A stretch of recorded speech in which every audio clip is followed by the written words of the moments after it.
Hello everybody, this is Roger from Roger's Reviews. Today we're going to be going over a climbing knot. This is a climbing knot I use every day. It's the first one I've learned. And I learned the other knot, a couple other knots, but I keep coming back to this one. So basically what I'm going to do is this now again, this is this is just basically for practice. This isn't, I don't have any equipment here at the house, so I'm just going to show you a real quick way to show a climbing knot, and I'll come back with my climbing gear and I'll show you the actual climbing gear, the climbing ropes and all that. But this is just a really quick rundown here. Okay, first of all, we throw the rope in the tree. Okay, so I don't have a tree, so I'm going to use chandelier. Don't want to jump off of that. Okay, here's the end of the rope. I throw it, or I use a rope or a throw ball. I throw it up in the tree, and then I retrieve the throw ball, tie the rope onto it, and then I pull it up in the tree. Okay, pulling this rope down, pull it past me, and all right, here we go. Alrighty. Keep pulling, keep pulling. Okay, the rope's all the way in the ground. Now, this is the end of the rope I want to tie off. So what you want to do, I got a little carabiner here. Let's pretend this is my carabiner on my climbing gear. So you want to put it through your carabiner, and then you want to pull it out to where you have about a little bit more than arm's length. That gives you a pretty good distance. Pretty good measurement of rope. Okay, then you tie your regular knot, and then one more time, tighten that up nice and snug. Okay, now you're going to tie your climbing knot with the end of it. That's how much you have left. So basically you I'm going to lower this down so you can see it better. Alright. Okay, so this is tied off to my climbing gear. This is the center of my saddle, and then I'm going to pull it tight. And this is the rope I have, the tail of the end of the knot, which is tied off to my saddle. Alright, this is the rope. The other one coming down is the one coming out of the tree.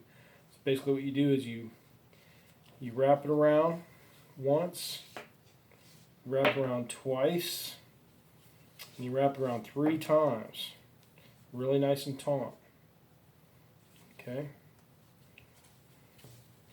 Then you got a little bit of tail left. You wrap it around the top part of the knot, pull it down, and then this way you're going underneath. You wrap it again underneath. And then you just keep working that rope tighter and tighter.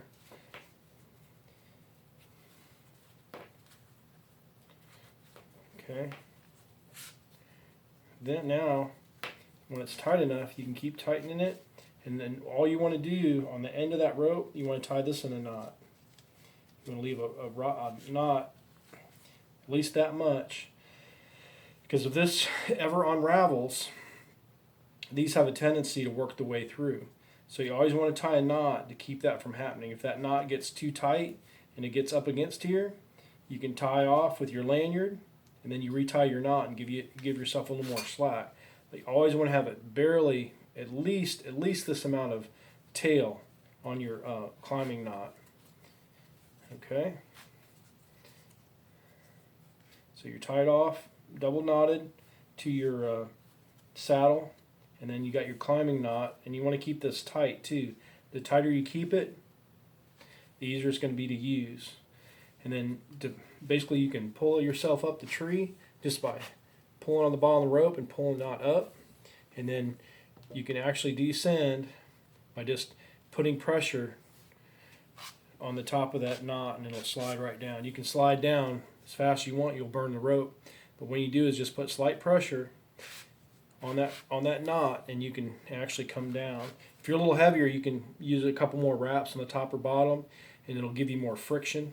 So if you notice, if you're a heavier climber, like I'm 250, anywhere from 230 to 250. Sometimes I use more, depending on the rope. I use more wraps. Some of the lighter guys, they use less wraps because they don't need as much friction. But when you're heavier, the more friction, the better. You don't want to come down too fast, because when you come down too fast and stop, it'll burn your rope, and it'll also lock up the knot, and then it's harder. Once that knot has been locked up, you have to go a little bit at a time to get down to the ground. But again, this is the basic climbing knot. Again, this is basically just using rope I had around the house. I would never use this unless it was like an emergency and I had to use it, because this rope is only basically for tying stuff down. Probably only has maybe lucky 200-pound tensile strength. My climbing ropes are at least 5,000 or 6,000. I haven't seen any climbing rope less than like 3,000 or 4,000 pound tensile strength. So that's what you want to be using when your life's on the line. And then basically to undo it, you then tie your knot and you unravel it like so. I'm going to go ahead and tie it one more time just to give you guys another look at it. Okay. This is the rope you put in the tree, and then when you come down here, you got a carabiner on your saddle. And I do apologize, I don't have my equipment with me, but it's just a basic demonstration. Okay, here's your saddle. You got your carabiner. Take the end of the rope, pull it through your carabiner, a little bit more than arm's length. Right, you double knot it once, twice, double knot it. Make sure it's nice and tight. Okay, tighten it up, pull it taut, and then here's your here's your tail. You want to get this tail as close as you can to the other rope, and then just twist it around once,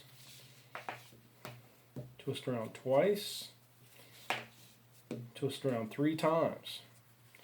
Then you come up to the other top side of the rope, and this one you're basically wrapping around, but you're tucking underneath. Once, twice, you tuck underneath, pull it taut, you work your rope, you work your knot, keep tightening it up. You always want to leave a little bit of, at least this much tail, because you need to put a knot in that tail. Okay, make it nice and tight, keep working it. Take that tail, make a knot in it. That way there's no way that it'll work itself through there. If it does, it'll stop you, and you put your lanyard around the tree, and you retie your knot. This is very important for safety. Always tie a knot in that tail. I've had people tell me about accidents that happen because they didn't tie that knot. You can fall from however far you're up there, especially if you're using a crane. A lot of times you're tied off higher than normal. So you always, especially then, you want to tie your knot in the tail. Also, again, at the bottom of the rope, the very tippy bottom, you want to tie another knot in that rope. Because what will happen is, when you're feeding up, and you, especially if your rope, you're not sure if that rope's long enough to hit the ground, this rope will keep coming out. And if you do not have a knot in the end of that rope, it will pull all the way through, and you'll be out of rope. See, that knot stops it? See, there's no way. When that knot comes up through, and it stops at the bottom of that of your rope, it'll stop you. You might come to a fast halt.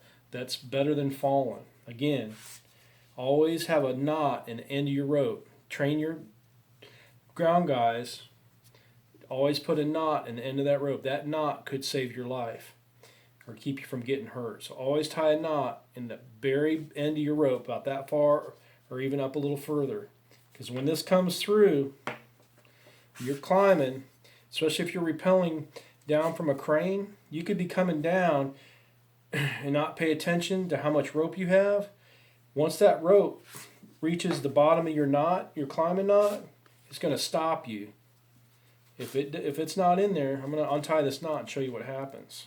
Say you're coming out of a tree flying, or you're just coming down, doesn't matter what speed. You could be anywhere from, I've been as high as 110 feet in the air off a crane. If you're coming down, you're not paying attention, especially that crane is up higher than you think.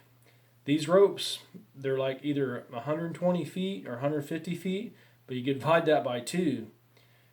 Because when you come down, if you're coming down and you're on a crane, see, that tape stopped it, but usually that rope will slide right through there. That little bit of tape's not going to hold it when you're flying. Luckily, this rope's kind of like mushy, but it'll pull right through there, and basically you're left flying after that. So again, make sure you tie a knot in the end of your rope and tie a knot in the end of your tail. Those are the 2 most important things to do to keep you safe. Again, this is Roger from Roger's Reviews. And this is a little bit of Climbing Knot 101. I'll bring you back on the next video, and I'll have all my equipment and all my nice ropes, and I'll give you a really, really good video. But I just wanted to start out with this because I don't have my gear with me. Again, it's Roger with Roger's Reviews, and keep practicing your knots. You should be able to tie these knots in your sleep. If you like this video, crush the like button, subscribe, and I'll bring you a lot more videos about knots, if you like it or not. Thank you.